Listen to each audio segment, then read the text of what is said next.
अस्सलाम वालेकुम सामीन। 12 सफ़रुल-मुज़फ़्फ़र और 17 अगस्त है। ख़बर का उन्वान है बांग्लादेश में 650 लोग मारे गए हैं।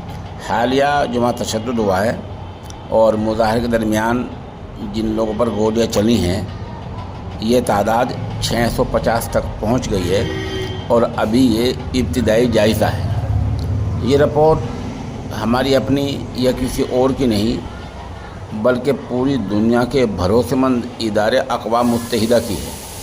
ख़बर पहले थोड़ी तफसील सुनिए, उसके बाद कुछ और बातें बताऊंगा।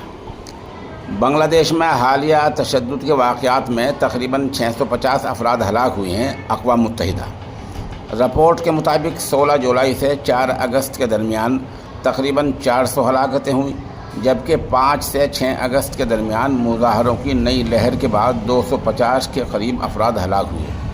PTI बांग्लादेश में 16 जुलाई 2024 से 11 अगस्त 2024 के दरमियान हालिया बदअमनी में तकरीबन 650 अफराद हलाक हो चुके हैं। ये अक़वाम मुत्तहिदा ने इब्तिदाई रिपोर्ट में जायज़ा पेश किया है।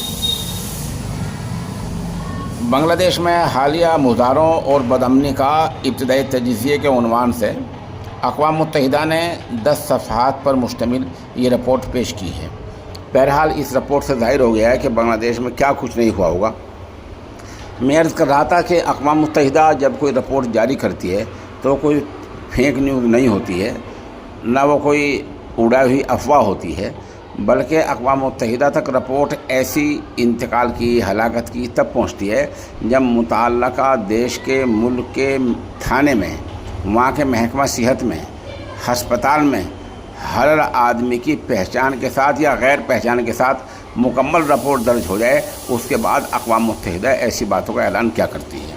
अक़वाम मुत्तहिदा की रिपोर्ट के मुताबिक बांग्लादेश के हालिया एहतजाज के दौरान 650 लोग मारे गए हैं। अब इस बात का जायज़ा लिया जा रहा है, जांच की जा रही है कि ये किन लोगों की गोलियों से ये लोग मरे हैं